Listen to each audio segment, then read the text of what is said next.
This evening we're expecting 2 or 3 buses to leave in the evening, because as you can see the consulate is busy processing. The only place that we're feeling safer, it is the consulate. That's why you see we have people coming from as far as Bredasdorp, Hermanas, all the farms that are around the Western Cape.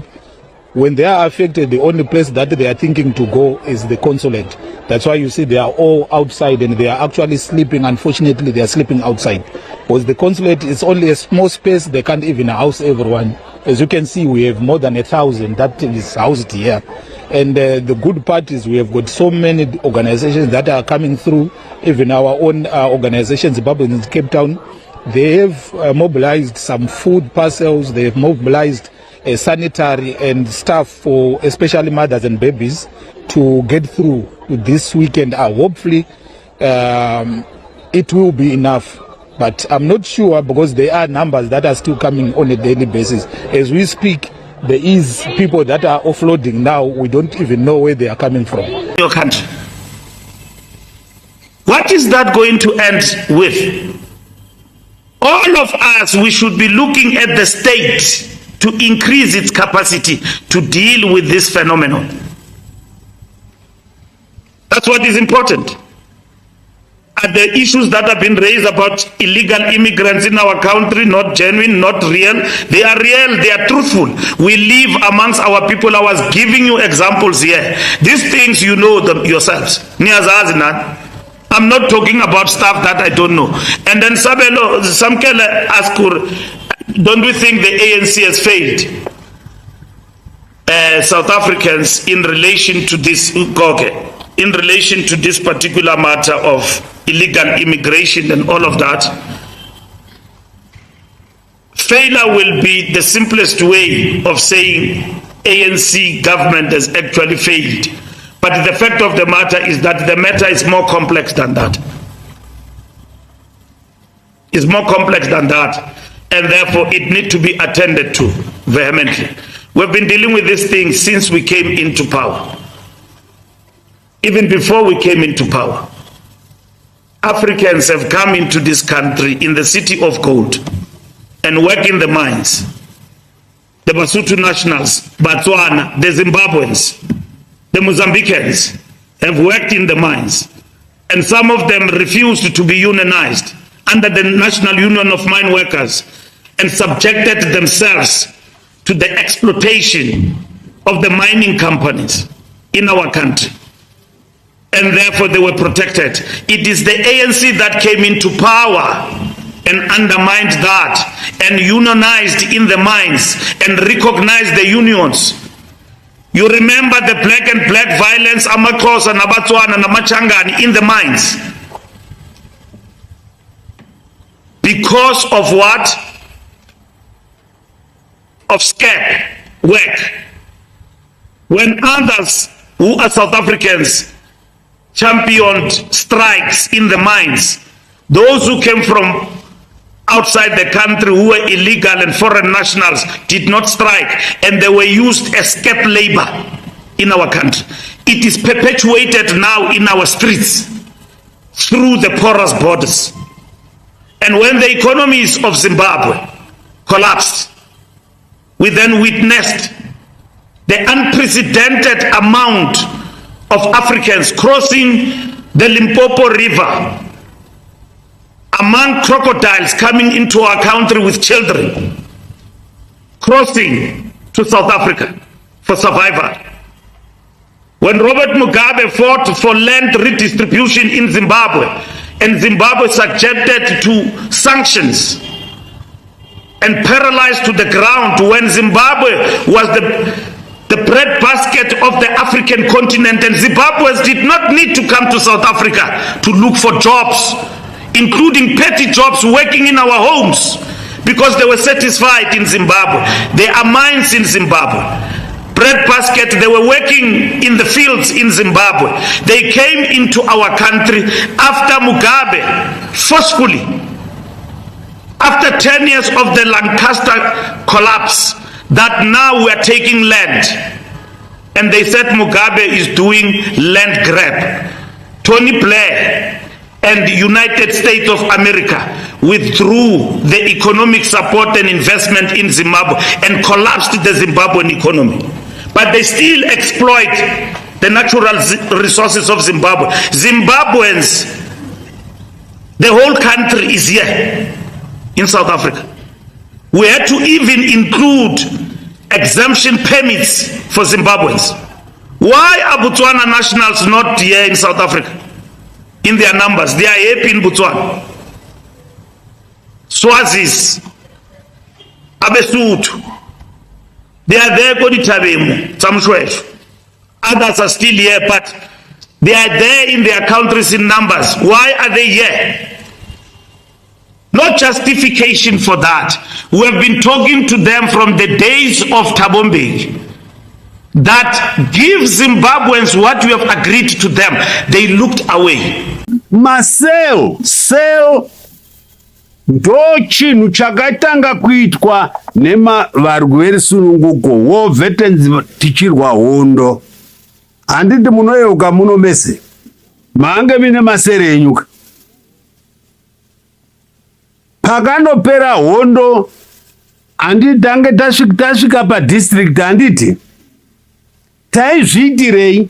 Taiziva kuti nhasi kana pakanzi ndepano pachanakira macomrades vasvika, avo vanenge vasire vapo hapana chavanoningirikina vanhu vepano munobatana mese. Moti muriwo unowanikwa kupi? Hupfu hunowanikwa kupi? Handiti vana mujibha mhanyai nemakomo muone kuti kwakanaka here, hakuna varungu vakatinyangera here tisingazive.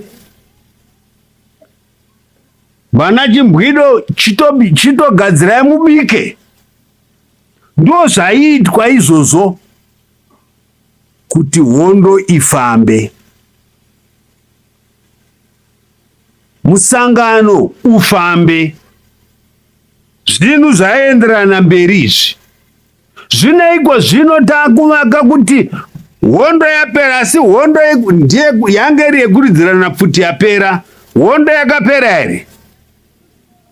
Kwasara hondo yekuti tisimudzire nyika yedu iende pamusoro. Handiti ihondo hombe, tivake nyika yedu tidarike dzimwe nyika dzatinoyeva. Nyango isina mabara anouraya, asi ndiyo hondo hombe yatiinayo. Our industrial revolution. Kuti tirwise hondo yetihwine, chinofanirwa isu kunge takabatana. Chara chimwe hachichwanye inda.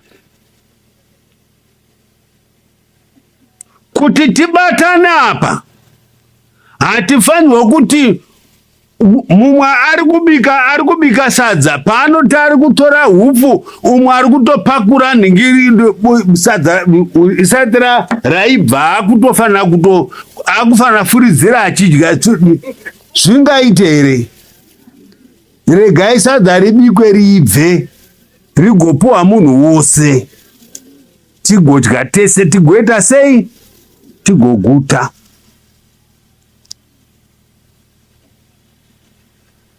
Apadi njake tinoda kuti tibatane tese tiri pamwe chete. Zvinotangira pasel. Nakuti muinzwisise manje kuti hondo iyi yatasangana naye kuvaka nyika inofamba sei. Hondo hongu takarwisa murungu hapachina. Hondo yasara ndiye kuvaka Zimbabwe. Zimbabwe haivakwe nechii? Nemuromo. Inovakwa nemaoko nekushanda nekubuda ziya. Handiti ndo zvinosungirwa kuitwa. Kuti tivake, ndoda kutenda chairman wataura zvakanaka kuti ngatinge takabatana. Ngatiitei chinhu chedu tiri pamwe chete. hautaure wakanangana negomo rewo uchinanga kuenda gomo uku zvinoita here? Kana wati waakuenda uko chokwadi bva watena tokuona uchifamba uchienda kui gomo iroro. Haikona kuti angatene tinosvika pamusoro pegomo apa asi tozoona waakuseri kwechiruko. Hazviite. So, Constitutional Amendment Bill number 3 has not yet officially been passed by Parliament. It has been passed by the National Assembly, the lower house, and by the Senate, the upper house. But because the Senate made changes to the bill, it now needs to be sent back to the National Assembly to deliberate on the changes made by the Senate to the bill. And the National Assembly can either reject those changes or it can accept them. Then legally, the bill has to be submitted to the people in a referendum within 3 months. Our constitution is absolutely clear on this, that a bill that affects or amends Section 328 or the Bill of Rights has to be submitted to the people in a referendum. The bill is explicit that it amends Section 328, subsection 7. It explicitly ousts that provision in order to avoid the requirement that incumbents may not benefit from extensions to their term. So the law is clear that it must go for a referendum. However, Minister Ziyambi has made it clear that they do not intend to abide by the Constitution. They intend to deny the people a voice on this bill and to send the bill straight to the President. Now, if the president signs that bill without it going to a referendum, that will be a shocking violation of his duty to uphold the Constitution. However, that's not the only option available to him.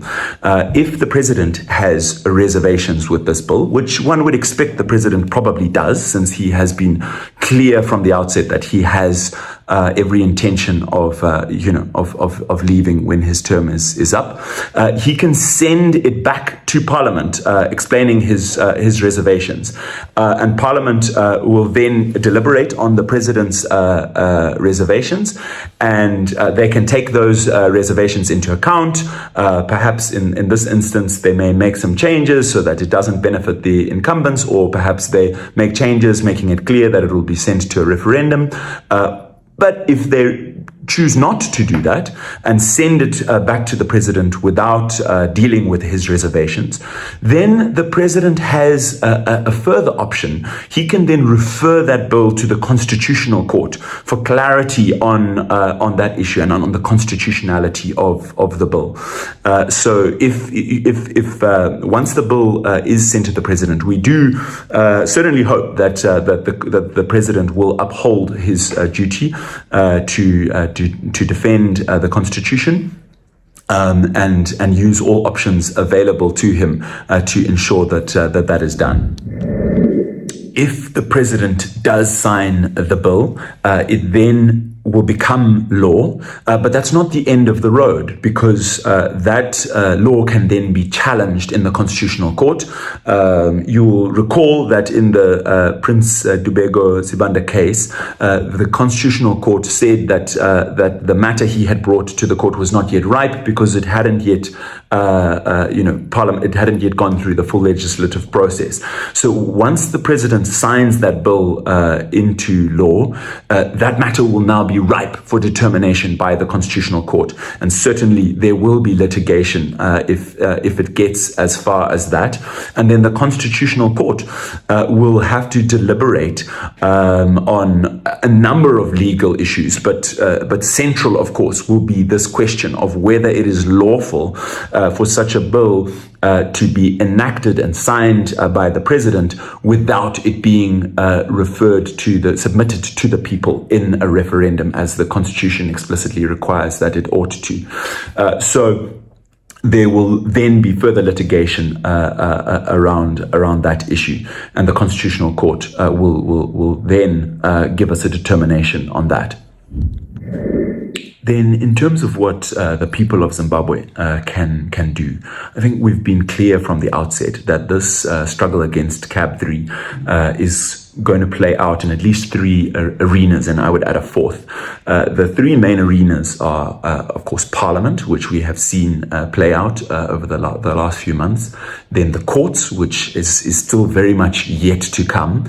And then, of course, the streets, where people are able to exercise their rights in terms of the Constitution, to defend the Constitution, their right to peaceful protest, to freedom of expression, etc. The fourth arena that I would add to that is what we might call prophetic witness.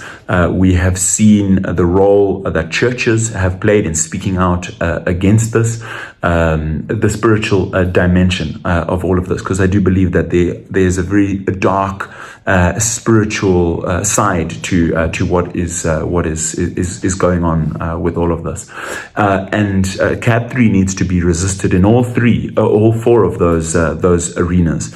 So that is the role that each and every one of us can play. Citizens can offer themselves to be litigants in some of the forthcoming litigation, but most importantly, citizens need to be on their knees in prayer and on their feet and standing up and marching and raising their voice to stand up against what is an attack on the sovereignty of the people. It is an attack on the liberation struggle ideals of one man, one vote, and it is an attack on the founding principles and ideas of our nation and of our constitution, which we need to stand up and defend.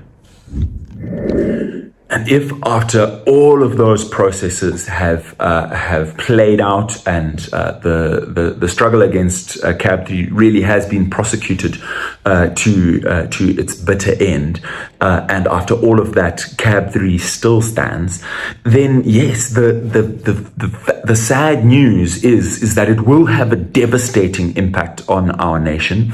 Essentially, what it will do is strip the people of any mechanisms of accountability, of holding our leaders to account. It will essentially hand our country over to a corrupt elite that will essentially be able to buy their way into power, because no longer will the president need to be elected by the people, but they will simply have to, whoever wants to become president will simply have to buy off a sufficient number of members of parliament. Just 186 is all that one would need to effectively buy the presidency, which is a very terrifying prospect for us as a nation. But even then, we cannot give up, and the struggle will not be over, because what it will mean is that the struggle for a democratic society will then enter a new phase, where all the more the other arenas will become important. The other arenas of struggle that we have spoken about. The courts will be more captured as a result of CAB3 if it goes through, because it gives the president basically unfettered power to appoint judges. So the courts arena will be severely undermined.